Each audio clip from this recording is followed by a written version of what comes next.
주간에 저희가 성령의 검이라는 주제를 가지고 말씀을 상고했는데요.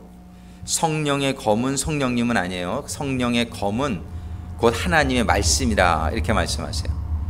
그래서 우리가 성령의 검, the sword of the Spirit, 성령의 검된 하나님의 말씀, 이 말씀을 성령님이 잘 쓰실 수 있도록 우리가 이 말씀을 가져라, take라는 단어를 써요. 우리는 지난주에 정말 하나님의 말씀이 얼마나 중요한지, 하나님의 말씀이 우리에게 물론 믿음도 주고 다 주시지만 특별히 성령의 검으로 말씀이 사용되어지게 될 때에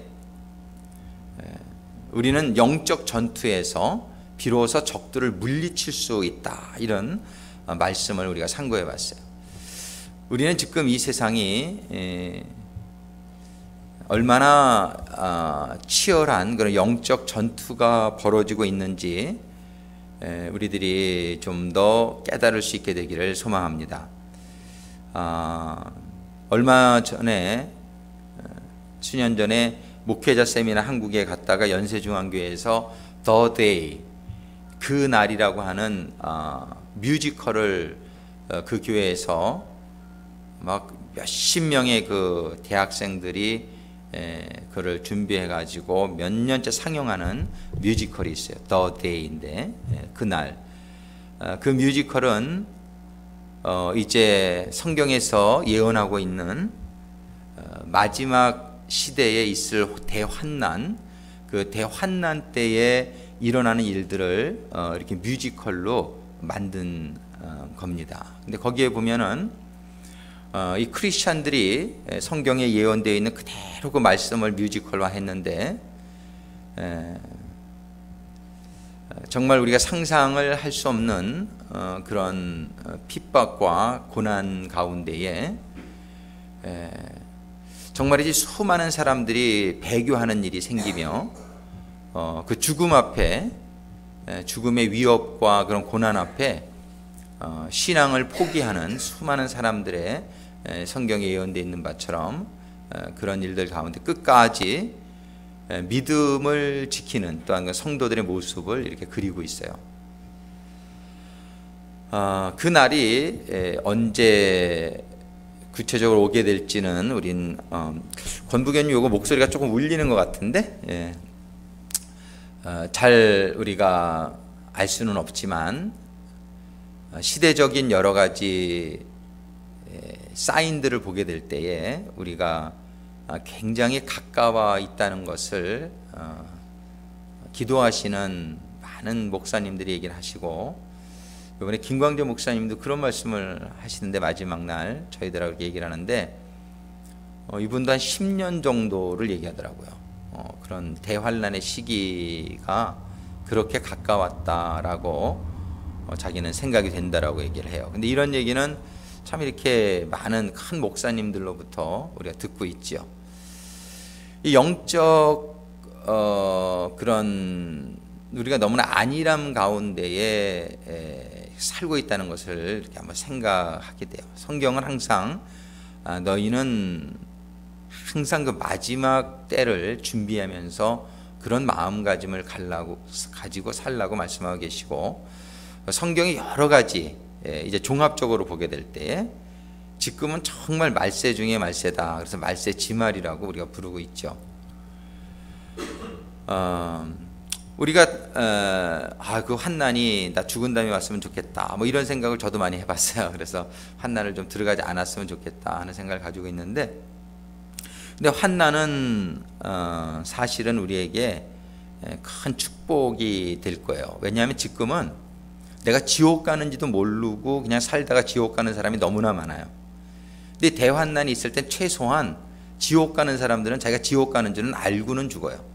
그 뭐냐면 자기가 배교를 했기 때문에 지옥 간다는 걸 알고 죽는데, 지금은 많은 사람들이 신앙생활이 착각하면서 신앙생활하는 사람들이 너무나 많다는 게 현실이에요. 이 사람들은 너무 불쌍한 게 자기가 지옥 가는지도 모르고 죽는 거예요. 죽어보니까 지옥 가는 거예요. 그러니까 그때 가서 주여 주여 하지만 너무 늦은 거죠. 근데 환난이 오게 될 때는 내 신앙이 이게 드러나요. 환난 앞에서 무너지는 자기의 모습을 보면서 아, 나는 천국 못 가는구나. 최소한 그걸 알 수 있는 기회가 있다는 것이 얼마나 축복인지 몰라요. 그래서 그때나만이라도 다시 한번 신앙을 점검하면서 추스릴 수 있는 기회가 있다는 게 환난의 축복입니다. 근데 지금은 여러분들 환난이 없으면 축복 같지만 절대 그렇지가 않습니다. 환난이 없는 가운데 많은 사람들은 신앙에 대해서 도전받지 않습니다. 이렇게 그냥 이렇게 살아도 구원받는다라고 생각하고 살다가 지옥 가는 사람이 98%라고 제가 여러 번 이렇게 말씀을 드렸는데 아마 그게 맞는 것 같아요. 저는 목회를 할수록 이렇게 보는 게 교인이 100명이면 2명 정도 가실 수 있지 않을까. 저도 그런 생각이 들어요. 나는 거기에 속한가 그런 생각하면서 항상 두려워하고, 성경은 보면은 두렵고 떨림으로 구원을 이루라 그랬지. 근데 두려워할 하나님은 두려워하지 않고 사람들은요 사단과 마귀는 굉장히 두려워해요. 뭐 사단이 뭐 시험 줄까봐, 사단이 이렇게 뭐 고난 줄까봐 두려워하는데, 지옥을 우리의 영혼과 모든 것을 이렇게 심판하신 하나님은 두려워하지 않아요. 사람들은 그냥 하나님은 사랑의 하나님이라고만 생각해요. 근데 그렇습니까? 하나님은요 노아 시대에 그 수억의 사람들을 물에다가 다 죽인 분이에요. 우리는 하나님을 잘 깨달아 알아야 돼요. 절대로 그 8명만이 노아 시대에 구원을 받았다는 것은 놀라운 하나님의 예표적인 사건입니다. 우리는 절대 구원받을 만한 믿음을 갖지 않으면 구원을 받지 못합니다. 우리는 이 믿음에 대해서 우리는 늘 점검해야 되고, 두렵고 떨림으로 내가 정말 구원을 받은 사람인가라는 질문은 끊임없이 던지면서 여러분들과 제가 구원에 이르게 되기를 간절히 소망합니다. 하나님은 참으로 사랑이시지만 하나님이 아무나 구원해 줄 수 있는 것 절대 아닙니다. 절대 아닙니다. 하나님의 구원의 조건인 믿음, 이 믿음을 가져야 되는데, 많은 사람들은 믿음을 가지고 있다고 하지만 하나님이 인정하시는 믿음을 가지고 있는 사람들은 아주 극소수인 것을 우리는 알 수 있는 게, 하나님이 말씀하시는 믿음을 가지면 믿는 자에게는 능치 못함이 없는 일이 일어나야 돼요. 근데 능치 못한 게 너무 많으면 나에게 내 믿음이 온전치 못한 거지요. 그건 뭐 너무나 심플하고도 아주 쉬운 대답 아닙니까? 내가 믿음이 있는데 왜 안 되는 게 많습니까? 하나님이 주무십니까? 뭐 하나님이 어디 휴가 가셨어요? 아니잖아요. 왜 하나님이 계시고 분명히 하나님은 살아계시고 역사하고 계신 나에게 왜 불가능한 게 많습니까? 특별한 경우가 있어요. 하나님이 그거를 의도적으로 주시는 어떤 뭐 가시 같은 게 있을 수 있어요. 근데 그런 거 외에는 우리에게는 불가능한 것이 없어야 되는 거예요. 왜냐하면 믿는 자에게는 능치 못함이 없다라고 성경은 분명히 되어 있는데 왜 나에게 능치 못한 게 있습니까? 이 고난이 없었더라면 아마 그것도 깨닫지 못할 거예요. 그죠? 뭐 태어날 때부터 부유한 집에 태어나서 그저 어려움 없이 먹고 살았으면은 뭐 하나님에 대해 생각할 필요도 없어요. 근데 하나님이 참 은혜의 하나님은 우리에게 고난을 주셔서, 이 고난이 너에게 있는데 이 고난이 너 왜 이기질 못하냐? 네 믿음이 거기에 이르지 못하는 것을 깨닫게 해주시는 고난이 우리에게는 얼마나 감사한 건지를 알고, 우리가 지금 할 수 없는 것이 있다? 지금 기도하는데 이루어지지 않는다? 이건 100% 우리들의 믿음의 문제인 겁니다. 왜? 성경의 말씀은 그렇잖아요. 말씀은 믿는 자에게는 능치 못함이 없다라고 성경은 분명히 얘기하시는데 예수님에게는 능치 못함이 없었잖아요. 그렇습니까? 그렇단 말이에요. 우리는 말씀을 조금 더 자기 정당화하고 그저 내 마음대로 말씀을 해석하고 할렐루야 사랑의 하나님 구원해 주는 줄로 믿습니다. 참 너무나 불쌍하고 너무나 안타까운 얘기예요. 그렇지가 않습니다. 하나님이 인정하시는 믿음, 하나님이 인정하시는 믿음 가진 자만 구원을 받는다는 사실을 우리가 잊지 않게 되기를 바라고, 우리가 늘 도전받을 수 있게 되기를 주님의 이름으로 축원합니다. 우리는 지난주에 정말 이 말씀을 우리가 받아야 되겠는데 참 문제가 무엇이냐면요, 말씀을 자기네 멋대로 해석한다는 게 문제입니다. 말씀을 인간의 머리로 자기 편한 대로, 그저 자기 좋은 대로 누구든지 믿으면, 마음에 믿으면 구원을 받는다 하지 않았느냐. 내가 하나님을 마음으로 믿는데 난 구원 받았지. 근데 그 마음으로 믿으면 당신의 삶이 바뀌어야 돼요. 정말 마음으로 믿으면 우리의 삶 가운데에 그 믿는 대로 삶이 따라줘야지 믿는 거지. 믿는다고 하면서 11조도 안 하고, 믿는다고 하면서도 성일도 안 지키고, 믿는다고 하면서도 그 쉬운 하나님의 말씀 하나도 지키지 못하면서 마음을 다하고 목숨을 다하고 뜻을 다해서 하나님을 사랑하라는 그 말씀, 이웃을 내 몸, 이 말씀 전혀 나랑 상관없는 말씀인데도 불구하고 내가 하나님을 믿는다라고 생각하는 그것처럼 착각이 없단 말이에요. 그런데 너무나 많은 사람들은 자기 편한 대로 말씀을 해석하는 데에 문제가 있는 거예요. 저는 지난주에 우리가 성령의 검을 가져야 되겠다, 정말 말씀을 5월달부터 이제 이번 토요일날 우리 목자님들에게 성경 읽기표를 목원들 거를 다 나눠드릴 거고 설명을 해드릴 거예요.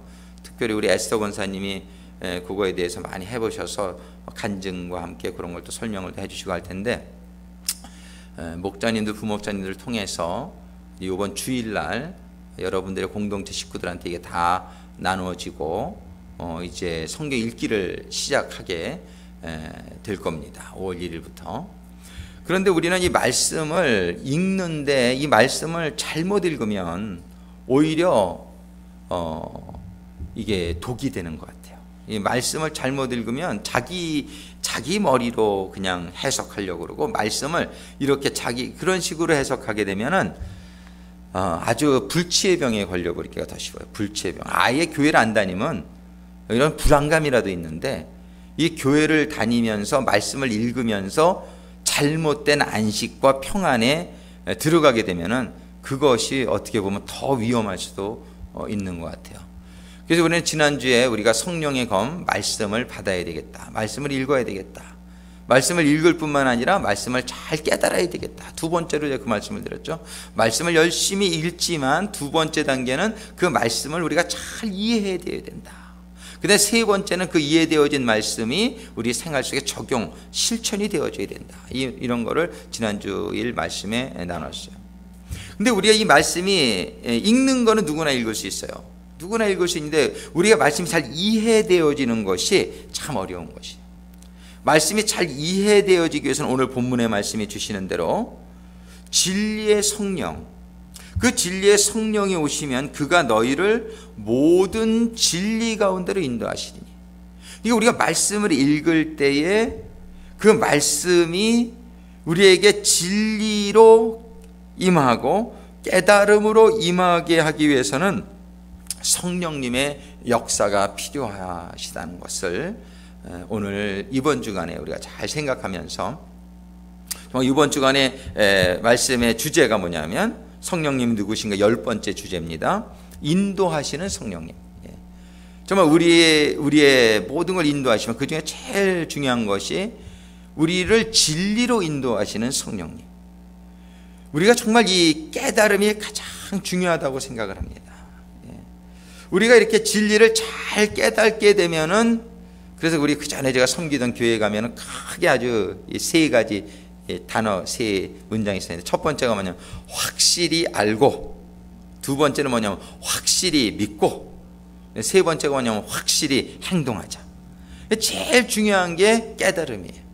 이게 확실히 알지를 못하니까 확실한 믿음이, 잘못된 믿음이 생기고, 근데 잘못된 믿음을 가지니까 잘못된 행동이 나오는 거예요. 잘못된 삶이요. 너무 기복적이고, 신앙이 너무나 기복적이고 자기중심적이고. 얼마나 이 교인들이 욕먹습니까? 왜 욕먹냐면은 이기적인 교인들이 너무나 많아. 너무 자기중심적이고 너무 깍쟁이야. 이 교인들이 너무 이 희생과 헌신하고는 거리가 멀고, 얼마나 따지고, 왜 시장에서 콩나물값 가지고 싸우는 사람이 교인들이래잖아요. 대부분 소문이 그렇게 나요. 그저 그냥 그 몇십 전 가지고 막 이렇게 그러는 거, 그런 거 보면은 얼마나 이 기독교의 문화가 기독교가 이게 잘못 믿고 있는지를 우리가 알 수 있어요.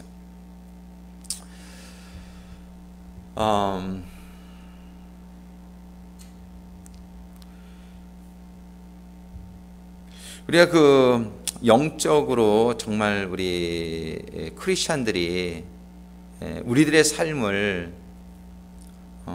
정말 이렇게 잘 따져보고 이 신학이 잘못되어지니까 지옥이 없다 뭐 이런 얘기들을 해요. 하나님은 사랑이신데 지옥을 어떻게 사랑이신 하나님이 영원히 사람들을 불구덩이에 그렇게 놓고 심판을 하시겠느냐. 사람의 생각으로 생각해보면 말이 된단 말이에요. 글쎄 많은 신학자들이 요즘 이 기독교 신학자 중에 지옥은 없다라고 주장하는 사람이 많아요. 저도 신학교에서 그걸 배웠어요. 지옥에 대한 4가지의 이론, 그래가지고 그 중에 한 가지 이론이 지옥은 없다예요. 그리고 그거를 아주 논리적으로 얼마나 잘 설명해 놓는지 몰라요. 그 책을 읽으면 정말 지옥은 있다는 게 말이 안 돼. 아니 하나님이 사랑이신데 어떻게 그 영원히 사람들이 그 한 번 이렇게 못 믿은 거 가지고 그 죄 가지고서 지옥에다가 집어넣어 가지고 영원토록 벌을 받게 한다는 거는 그 책 자세히 읽어보면요 논리적으로 말이 안 됩니다. 그러니까 이 지옥은 그냥 하나님이 겁주려고 그런 거지 그냥 그런 거는 없다 이렇게 하는 주장하는 사람들 얼마나 많은지 몰라요. 이게 뭐냐면 전부 사람의 논리로 성경을 해서 그리고 성경을 그 논리로 해석하다 보면 천주교의 만인구원론 같은 게 나오는 거예요. 만인구원론. 천주교는 만인구원론을 얘기합니다. 그 만인구원론이라는 건 뭐냐면 죽은 다음에 죄진 만큼 연옥에 가서 벌 받은 다음에 다 천국 간대요. 그 만인구원론을 들으면 얼마나 마음이 편합니까? 내가 죄를 졌어도 연옥에 가서 그 정도만 좀 어느 정도 고생만 하면 다 천국 간다는 게 이 천주교의 구원론입니다. 만인구원론. 이러한 인간의 그런 신학 논리들이 나오는 이유가 다 어디에 있냐면은 잘못된 성경 해석에 있단 말이에요. 공의의 하나님을 생각하지 아니하고 사랑의 하나님만 생각하는. 그러니까는 아담과 이브가 사과 하나 따먹었다고 에덴 동산에서 내어 쫓기잖아요. 사랑의 하나님이 그 사과 하나 따먹었다고 내어 쫓는 하나님. 근데 이런 거에 대해서는 부각은 안 시키는 거예요. 하나님은 사과 하나 따먹어도 죄는 죄예요. 그러면 에덴 동산에 더 이상 있을 수가 없는 거예요. 죄는 10가지를 져도 죄인이고 한 가지만 져도 죄인이에요. 우리는 내가 9가지는 잘하니까 한 가지 정도는 뭐 좀 그래도 되지 않을까? 그렇지가 않습니다. 우리는 죄는 단 한 가지만, 10,000가지를 잘했어도 한 가지만 잘못하면 죄인이에요. 우리가 뭐 감옥 가는데 뭐 10,000가지 죄를 져야 감옥 갑니까? 여러분들 한 가지만 죄 져도 그냥 감옥 갑니다. 한 가지. 많은 이런 죄들 중에서. 그러니까는 우리는 그 하나님에 대해서 너무 편협되고 잘못되어지고 인간 중심적이고 자기 합리화적인 그런 하나님을 이해를 가지고 있는 경우. 그래서 이렇게 그저 뭐 그냥 교회는 용서만 해줘야 되고 그냥 뭐 그저 끝까지 하나님이 그러신 하나님이 아니에요. 하나님 한번 여러분들 그 로마서 1장을 한번 보세요. 로마서 1장을 보면은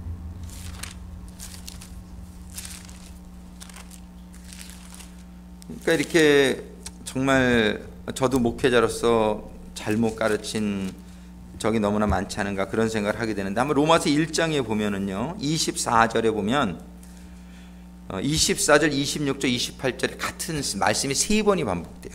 로마서 1장 24절에 보면 같이 한번 읽어볼까요? 그러므로 하나님께서 저희를 마음의 정욕대로 더러움에 내어버려 두사 저희 몸을 서로 욕되게 하셨으니 여기 내어버려 두사 이런 말씀이 있죠. 이게 영어 성경에는 이게 뭐냐면 gave them over이에요. 아주 버린다는 거예요. gave them over. 내어버려 두사, 내어버린다는 거예요. 그 똑같은 말이 26절에 한번 같이 있습니다. 이를 인하여 하나님께서 저희를 부끄러운 욕심에 또 뭐예요? 내어버려 두셨으니 똑같은 말이고 28절 또 있습니다. 또한 저희가 마음에 하나님 두기를 싫어하며 하나님께서 저희를 그 상실한 마음대로 내어버려 두사 하나님 이렇게 3번씩 동일한 말을 반복할 때는 아주 이거 의미가 굉장히 깊은 얘기입니다. 지금 이 2절 상관으로 24절, 26절, 28절이 뭐냐면 gave them over이에요.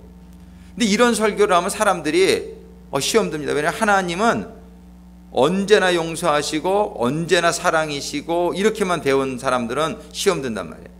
근데 하나님은 언제나 용서하시죠. 근데 회개할 때 용서하는 거예요. 회개가 없으면 용서는 없는 거예요. 네. 그러니까 회개할 수 있는 기회를 주는 것이 이게 훌륭한 부모님입니다.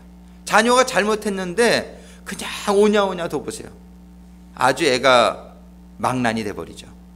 잘못하면 매를 들어야 얘가 뭐 생각을 하게 되고 잘못했습니다라는 말이 나오게 되죠.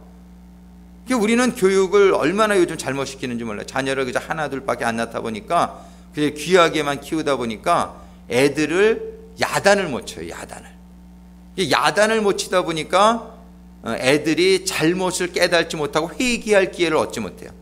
아주 중요한 말씀 한 구절 같이 보겠습니다. 히브리서 12장을 한번 보세요.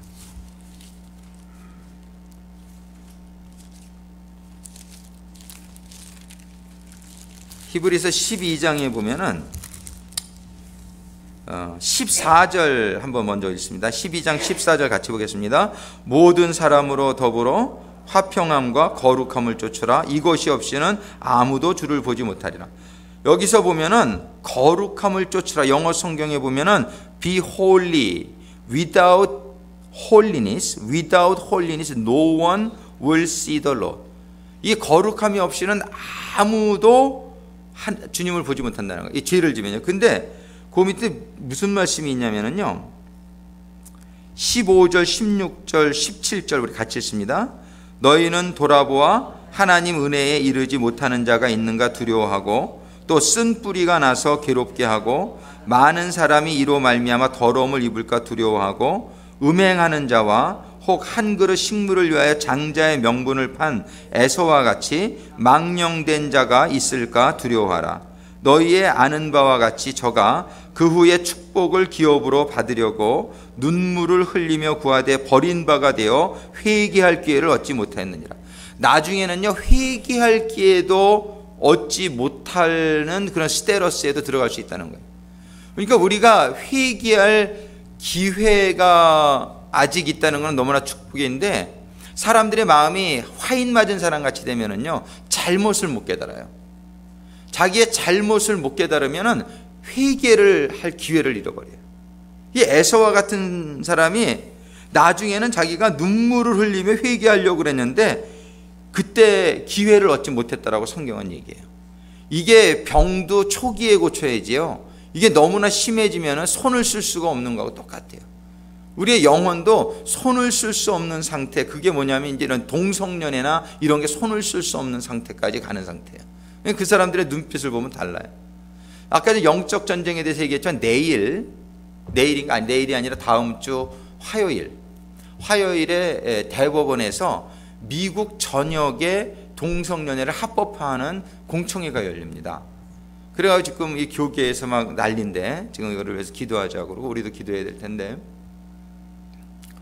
이제 이게 국법화가 돼버리면은요, 교회에서 이 차별금지법이라는 것이 다 적용이 됩니다. 그 차별금지법은 뭐냐면 동성연애자는 잘못된 거다 이렇게 교회 설교를 하게 되면은 이게 헌법에 이제 어긋나게 됩니다. 그래가지고 그런 설교를 하는 목사는 이제 감옥 가거나 벌금을 내게 돼 있고, 그리고 기독교에만 구원이 있다 이런 설교를 못해요. 왜냐하면 이거 차별금지법에 다 걸리는 거예요. 기독교에만 구원이 있다 그러면 다른 종교는 구원이 없다라는 얘기 아니냐, 이건 네가 다른 종교를 무시하는 언행이다 이래가지고. 근데 다른 종교에는요, 불교는 불교에만 구원이 있다 이렇게 얘기하지 않아요.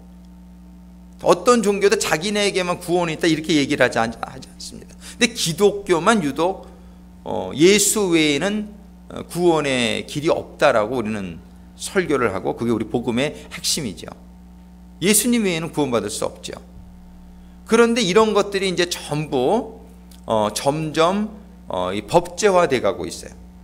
그래서 이제 수많은 강단이 도전을 받을 것이고, 이거 벌금을 내거나 감옥에 갈 각오를 하지 않으면 이제 이런 복음을 선포할 수 없는 시대가 아주 가까워 있습니다.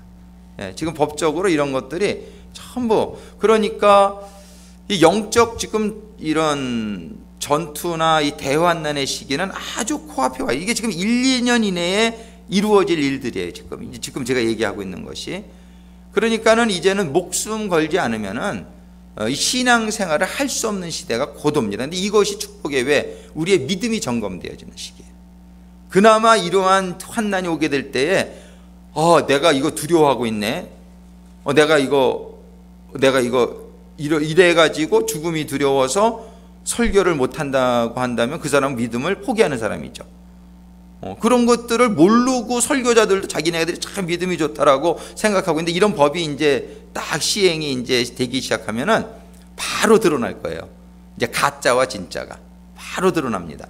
목회자들 간에도 수많은 그런 사람들이 아마 배교하게 될 거예요.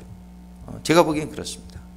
그리고 성도들은 뭐 더 말할 것도 없고요. 수많은 사람들이 배교하게 될 겁니다. 왜 그러냐면 이제 그 짐승의 표를 받지 아니하면, 그 666 마크를 받지 않으면 아무것도 살 수 없는 시대가 따라서 시작된단 말이에요.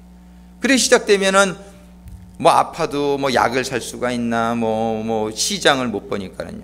그러니까는 그 666 마크를 다 받는 일이.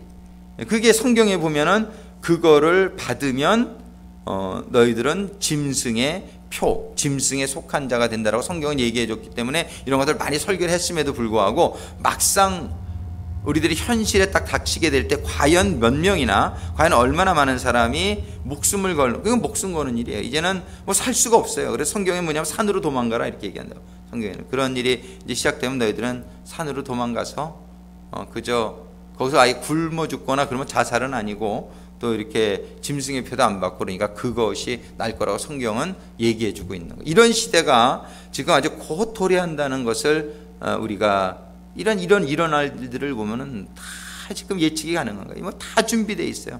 지금 이런 그 적그리스도의 이런 대환난의 시기가. 그런데도 이런 영적인 것을 전혀 지금 깨닫지 못하고 그저 많은 교회에서도 그렇고 전부 뭐냐면 평안하다, 그냥 이렇게 구원 받았습니다. 뭐 여러 가지 그런 거짓 안식과 평안을 주는 그러한 거짓 선지자의, 그들도 자기 신들도 거짓 선지자인 줄 모르고 거짓 선지자를 하는 사람들이 많죠. 영이 임하지 않은 가운데에 그런 영적인 분별함이 없이 그렇게 배웠으니까 신학교에서도 그렇게 가르치는 데가 너무나 많고요. 잘못된 신학을 그런 인간적인 교리를 통해서. 그래서 우리는 이제 이번 주부터 그래서 5월 1일부터 해서 저희들이 성경을 읽는 운동을, 그때 1년 1독 운동, 그렇게 하루에 한 4-5장씩 이렇게 읽어나가야 돼요. 이렇게 읽어나가면서 성경을 읽기를 원하는데, 정말 이번 주의 말씀의 주제는 우리들이 정말 상고하기를 원하는 것, 성경을 읽을 때에 정말 인간적인 머리로 또는 어떤 잘못 신학으로 저희들이 말씀을 이해하지 않고 오직 이 땅에 보혜사로 오신 진리의 영, 그 성령님께서 이 약속이 되어 있단 말이에요. 오늘 16장 13절의 말씀을 읽었지만 또 요한복음 14장 16절부터 20절까지 말씀을 한번 같이 읽어볼까요? 맨 위에 있는데 같이 한번 읽어봅니다. 내가 아버지께 구하겠으니 그가 또 다른 보혜사를 너희에게 주사 영원토록 너희와 함께 있게 하시리니 저는 진리의 영이라. 세상은 등이 저를 받지 못하나니 이는 저를 보지도 못하고 알지도 못함이라. 그러나 너희는 저를 아나니 저는 너희와 함께 거하시며 또 너희 속에 계시겠음이라. 내가 너희를 고아와 같이 버려두지 아니하고 너희에게로 오리라. 조금 있으면 세상은 다시 나를 보지 못할 터이로되 너희는 나를 보리니 이는 내가 살았고 너희도 살겠음이라. 그날에는 내가 아버지 안에 너희가 내 안에 내가 너희 안에 있는 것을 알리라. 지금 진리의 영이 우리에게 와서 함께 하시면서 그 진리의 영이 우리를 가르쳐 주시고 인도해 주시겠다는 거예요. 여기에 보면은 쭉 밑으로 좀 나오면은 하나님이 진리의 영으로 우리를 가르쳐 주신다. 예. 제가 이제 좀 정리한다고 했는데 정리를 다 못해가지고 쭉 보면은요, 그 밑에 가르침과 생각나게 하심으로, 고린도전서 2장 13절 우리 한번 같이 읽어볼까요? 고린도전서 2장 13절 같이 한번 읽어봅니다. 우리가 이것을 말하거니와 사람의 지혜에 가르친 말로 아니하고 오직 성령에 가르치신 것으로 하니 신령한 일은 신령한 것으로 분별하느니라. 오직 성령에 가르치신 것으로 하니, 한번 그 밑에 14절 26절 한번 더 읽습니다. 보혜사 곧 아버지께서 내 이름으로 보내실 성령, 그가 너희에게 모든 것을 가르치시고 내가 너희에게 말한 모든 것을 생각나게 하시리라. 지금 우리는 이 성령님이 우리에게 모든 것을 가르치시고 이렇게 얘기하고 있어요. 그러니까 성령님의 가르침을 받아야 돼요. 여러분들이 정말 그런 어떤 다른 것의 가르침을 받지 않게 되기를 바라요.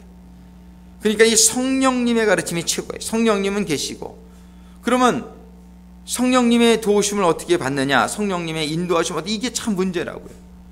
그러니까 성령님의, 내가 지금 성경을 읽는 데 있어서 늘 여러분들이 성경을 읽기 전에 기도하시면서 그거를 먼저 간구하세요. 그 말씀을 읽을 때 제일 중요한 게 첫 번째가 프레스 방법이라는 그 큐티 방법이 있죠. 그 프레스의 P는 뭐냐면 프레이예요. 기도하라는 거예요. 이 성경을 여러분들 읽으실 때 그냥 막 이렇게 시작하시고 그러면은 그냥 여러분들의 논리로, 그냥 여러분들의 생각으로 말씀을 그냥 이렇게 해석하기가 너무 쉽단 말이에요. 그렇게 되면은 잘못된 그런 해석이 여러분들 그저 편리한 대로 되기가 너무 쉬워요. 그러지 마시고 여러분들이 말씀을 보시기 전에 정말 충분히 기도를 하시면서 성령님이 지금 여러분들 안에 임하시는 가운데에 그 성령님 나를 깨닫게 도와주세요. 성령님 나를 도와주세요. 이런 그런 마음에, 성령님이 우리에게 임하시게 하는 거는 우리 아주 기본이잖아요. 어떻게 하면 성령님이 임해요? 우리는 먼저 우리들의 심령 가운데 있는 이런 모든 죄라든지 더러운 것들을 다 제거하기 전에 성령님이 임하지 못하세요. 성령님은 거룩한 영이기 때문에 이 거룩한 영은 더러운 곳에 임하실 수가 없단 말이에요. 그러니까 우리는 성령님 임하시는 건 원리가 아주 간단하단 말이에요. 사도행전 2장 38절에 뭐예요? 너희는 먼저 회개하라는 거예요.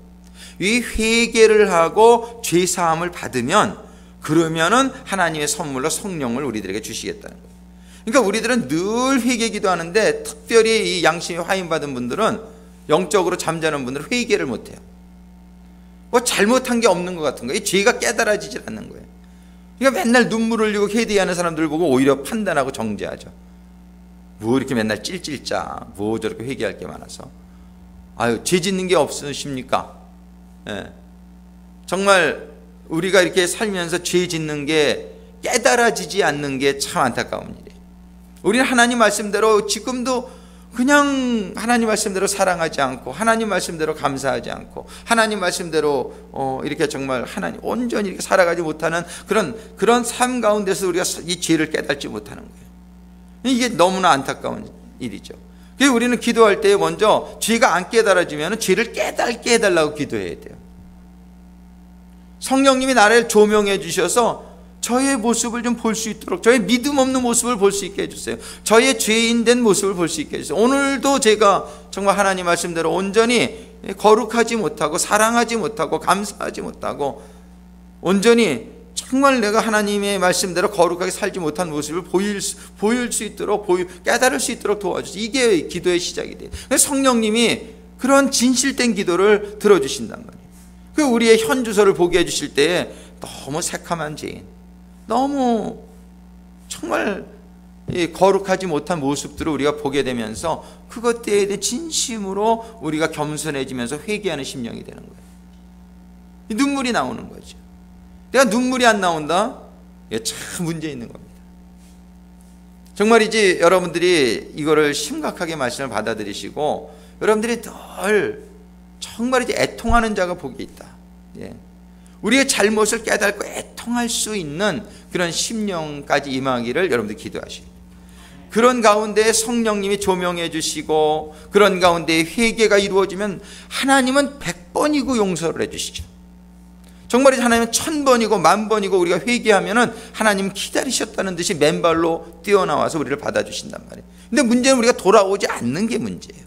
하나님께로 돌아오지 않는 게 문제예요. 그래서 우리는 늘 기도하면서 우리의 잘못을 회개하면서 정말 성령의 감동하신 가운데로 회개하면 그러면 성령이 임하게끔 되어 있는 거예요. 이 성령이 충만하게 다 임하게 되면은 벌써 한 구절을 읽어도 다른 거예요. 이 말씀이 그냥 막 나에게 그냥 막 놀라운 감동이 되고 충격이 되고 막 능력이 되어지고 막 기쁨이 되어지고 이 말씀의 놀라운 능력이 막 송이꿀처럼 달달하고도 이렇게 시편에 표현했지만은 그런 말씀의 깨달음이 성령님의 깨달음으로 인해서 나에게 임하게 될 때예요. 그 말씀은 진정 성령의 검이 되어지는 거예요. 이 성령의 검이 되어져 가지고 우리가 영적 전투에서 사단과 마귀의 공격을 물리치고 어떠한 위협과 어떠한 환난에도 우리가 흔들리지 아니하며 하나님의 말씀대로 살아갈 수 있는 그런 능력이 우리들에게 임하게 될 줄로 믿습니다. 우리는 정말 새로운 각오로 신앙생활을 하기를 간절히 소원합니다. 정말 신앙생활을 하면 할수록 정말 너무 감사한 것은 이렇게 점점 이렇게 깨달아져 가는 데에 저 자신도 이렇게 변화받게 되고 성숙되어지는 뭔가 이렇게 조금 성숙되어져 가는 모습을 보면서 얼마나 감사한지 모르겠고 우리 성도님들과 함께 이거를 나눌 수 있어 얼마나 감사한지 모르겠습니다. 정말 우리가 다시 한번 우리 신앙의 자세를 우리가 점검하면서요.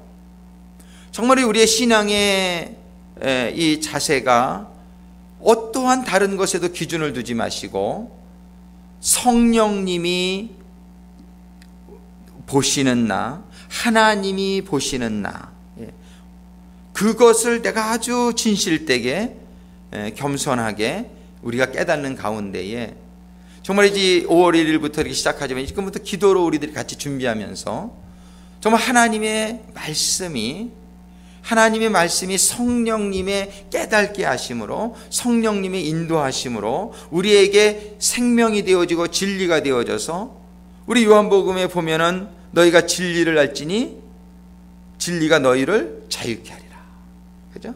정말 이 진리에 자유케 하시는 그 축복, 그 진리에 자유케 하시는 축복, 이 자유함을 얻는다는 것은 이것은 놀라운, 이게 정말 이제 하나님이 주시는 자유함, 모든 것을 초월할 수 있는 그런 어떤 정말 놀라운 하나님의 그런 기쁨과 그런 평안의 경지에 들어가는 순간입니다. 진리를 알지니 진리가 너희를 자유케 하리라. 정말 진리, 이러한 일들이 우리에게 임하게 되기를 간절히 소망합니다.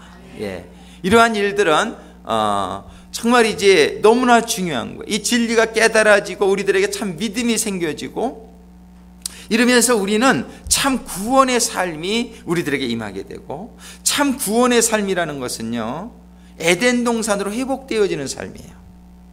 참 구원의 삶이라는 것은 이 땅을 정복하고 다스릴 수 있는 원래 하나님이 주셨던, 원래 하나님이 사단과 에바를 창조하시고 이 세상을 다스리고 점령하라, 이 세상을 전부 다스릴 수 있는 그런 권세를 우리들에게 주셨던 것이란 말이에요. 그러나 그들이 죄를 지음으로 말미암아 에덴에서 쫓겨나게 될 때에 그 모든 걸 잃어버리게 된 것이. 우리는 이 형통하는데 이것은 현실적으로 가능하다는 것입니다. 우리는 진실로 우리가 하나님의 말씀을 깨닫고 그 말씀에 우리가 그래서 순종하는, 정말 그런 말씀의 컨트롤을 받고 그런 말씀에 지배받는, 하나님의 진리에 내가 지배를 받는 그런 삶이 이루어지면은요, 정말 이제 하나님이 약속한 축복이 그대로 임하게 되어 있단 말이에요. 정말 그 신명기서 28장의 그 축복이 문제일 수 없어요. 하나님의 말씀이 나에게 깨달아지고요, 하나님의 그 말씀이 하나님이시잖아요. 그 하나님이 나에게 깨달아지고 하나님이 나에게 임해 있는데 감히 누가 나를 대적하리요. 성경에 그랬잖아요. 하나님이 나와 함께 하시면 누가 나를 대적하리요. 우리는 이 말씀이 그냥 그림의 떡이요 지식의 말씀이 아니라 우리들에게 체험되어지는 그런 말씀이 되어질 수 있기를 간절히 소망합니다. 우리들의 삶에 이런 삶이 이루어지게 될 때 우리 자녀들이 우리 부모님의 모습을 보게 될 거예요. 우리의 주변의 친구들이 우리들의 모습을 보게 될 거예요. 그러면서 정말 하나님이 살아계신 것을 저들이 보게 될 줄로 믿습니다. 저는 이러한 삶을 사는 사람들을 몇 명 알아요. 많이는 모르고 몇 명 알아요. 그런 분들의 삶 가운데 보면 놀라운 일들이, 그래서 막 교회도, 그 교회는 막 10만 명씩 모이고 이런 교회도 되고, 뭐 그분들의 삶 가운데 놀라운 하나님의 그런 형통의 역사들이 일어나는 것을 보게 돼요. 지난번에도 한번 얘기했지만 그 어떤 분이 엄마가 강원도에 사는데 산불이 났어요. 근데 이 아들이 정말 이런 믿음을 가지고 있는 아들이에요. 그 엄마가 걱정이 돼서 가면서 간절히 기도를 하면서 가는데 우리 어머님 보호해 주세요. 딱 가봤더니 너무나 놀라운 일이 일어났어요. 그 동네의 집이 다 불탔는데 딱 그 한 집만 불이 안 난 거예요.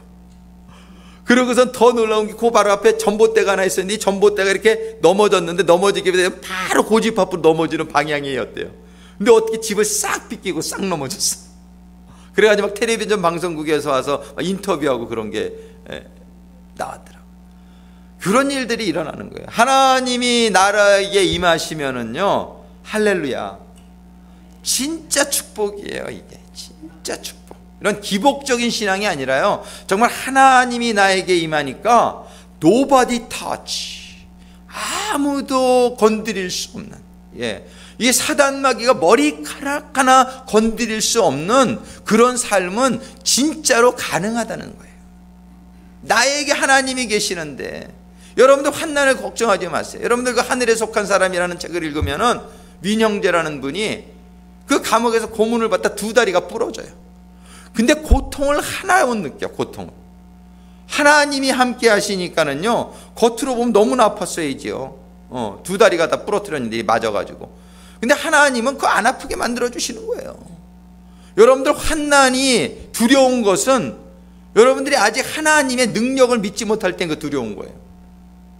그러나 하나님은 피하지 못할 시험은 주시지 아니하시고 나에게 그런 시험을 당할 때에 피하게 해주신다. 하나님이 나를 이기게 해주신 그 하나님을 믿으면은 겉으로 볼 때는 못 뒤를 걸어가서 저 사람의 발등으로 못이 뚝뚝 터져 나와서 저걸 어떻게 걸어갈까 싶은데 본인은 고통을 안 느낄 수 있는 거예요. 무슨 말씀인지 이해가시죠? 하나님은 어떤 환경 속에서 나를 책임져 주실 것이다. 이게 믿음이에요. 근데 그거에 대한 믿음이 떨어지게 되면은 겁나기 시작하는 거예요. 겁나기 시작해요. 하나님에 대한 믿음이 떨어지게 되면은 귀신이 무서워지기 시작해요. 잘 들으란 말이에요. 하나님에 대한 믿음을 가져야 돼요. 하나님에 대한 믿음은 하나님은 천지를 창조하셨고 우리의 머리카락까지 세시는 분이란 말이에요. 우리의 모든 필요를 아시고 우리의 모든 환난을 다 아시는 분인 것을 믿습니까? 아멘. 근데 그 하나님에 대한 믿음이 우리가 온전치가 않아요. 그러니까 믿음대로 될 줄, 믿음이 온전치 않으면 온전치 않은 것의 결과를 맞게 되는 거예요. 그러니까 우리들의 문제는 믿음이란 말이에요. 근데 이 믿음이 어떻게 생기느냐? 하나님의 말씀이 나에게 성령의 영, 진리의 영이 나에게 깨닫게 해주시면서 믿음이 생기는 거예요. 이 믿음이 뭐 하나님의 말씀이 너무 믿어지는 거야. 하나님이 내가 너와 함께 하리라. 내가 네가 불 속을 지나가고 네가 강물을 지나가도 내가 너와 함께 하리라. 내가 타지 않게 해주겠고 내가 물에 침수되지 않게 해주리라. 하나님의 이런 약속의 말씀들을 우리가 온전히 믿게 될 때에는 믿음대로 될 줄로 믿습니다. 다니엘의 세 친구가 그 강한 풀무에 들어갔어도 던지는 사람도 타 죽는데 그 사람들이 타 죽지 않았다는 역사적인 사실이 증거하지 않느냐 말이에요. 그런 풀무, 몇 천도가 되는 풀무에 들어가도 하나님을 믿는 믿음을 가지고 있을 때는 안 타는 거예요. 아멘. 기적은 일어나게 될 줄로 믿습니다. 죽은 자도 살리시는 하나님이 이 질병 하나 고치질 못하겠느냐 말이에요. 우리 그 중독 회복 사역을 우리 교회에서 하고 또 이제 5월 또 30날 오늘도 연락이 왔는데 뉴비전 교회에서 그렇게 이제 중독 회복 세미나를 열어줘요. 근데 제가 그 중독 그 협회의 이사장입니다, 제가. 그래가지고 우리가 세미나를 이렇게 하는데 그때 또 하자 그래가지고서 이제 지금 사람들을 모으고 이렇게 이제 준비를 이렇게 하고 있는데, 이 중독 책이나 논문이나 이런 걸 보면 전부 다 중독은요 영원히 고쳐지지 않는다라고 얘기를 해요. 그냥 이렇게 좀 누를 뿐이지. 그런데 그거는 그 사람들의 얘기지. 저는 가서 설교할 때마다 중독은 고칠 수 있습니다. 오직 하나님이. 사람은 못 고쳐요. 그러나 하나님의 영이 그 사람에게 임하여서 하나님의 말씀이 그 사람 안에 임하면 고쳐질 수 있을 줄로 믿습니다. 고쳐지는 거예요. 실제로 고침을 받은 사람들을 우리 그전에 우리 교회도 와서 세미나하고 간증했지만 있잖아요. 하나님의 하나님의 이 신앙 안에서 고침을 받는 거예요. 예, 고칠 수 있는 거예요. 왜? 죽은 자를 살리시는 하나님의 은혜로 이루어질 수 없는 일이 어디 있냔 말이에요. 불가능이 없는 거예요. 불가능이 없는 거예요. 근데 이것이 믿음이 생겨야 되는데 믿음이 안 생기는 이유는 말씀을 들음으로, 말씀을 받음으로 믿음이 생겨야 되는데, 이 말씀이 머리로는 들어왔는데 성령의 진리의 영에 깨닫게 하신 것 감동이 없이 임하면은 믿음이 안 생기는 거예요. 지식이지. 그러니까는 내 삶 가운데에 믿음의 기적이 나타나지를 않고 있다는 사실입니다. 우리는 이제 새로운 각오로 우리가 성령의 검인, 즉 말씀을, 하나님의 말씀을 가지는 자, 소유하는 자가 되기를 간절히 소원하는데, 이 성령의 검이 플라스틱 칼이면 아무것도 못해요. 검모양만 검이면 아무것도 못해요.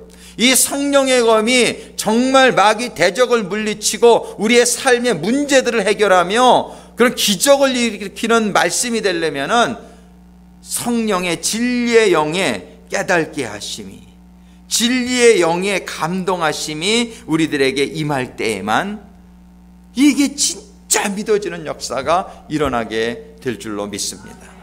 그래서 이 말씀이 진짜 나에게 정말 하나님의 말씀은 살았고 운동력이 있어서 좌우의 좌우의 날이선 어떤 것보다도 예리해가지고 혼과 영을 찔러 쪼개며, 혼과 영과 및 골수와 관절을 찔러 쪼개기까지 하며 마음의 생각과 뜻을 감찰하는 이 아주 예리한 성령의 검, 이러한 성령의 검이 우리들에게 취해지는 가운데 정말 우리의 삶 가운데에 놀라운 역사가 일어나게 되기를 간절히 소망합니다. 우리 한번 같이 노력해 볼 수 있게 되기를 바랍니다.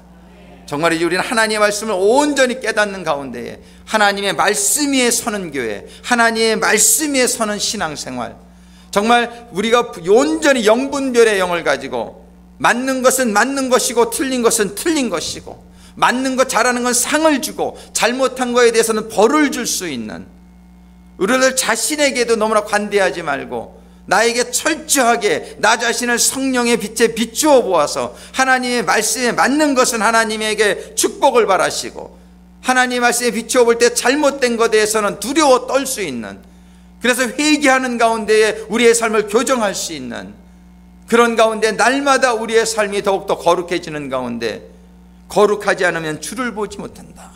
히브리서 12장 14절의 말씀처럼 우리는 거룩함을 이루어서 반대로 늘 주님과 동행하는, 주님 안에 살고 주님과 동행하는 가운데에 우리의 삶 가운데 놀라운 천국의 축복이 풍성하게 되기를 간절히 소망합니다.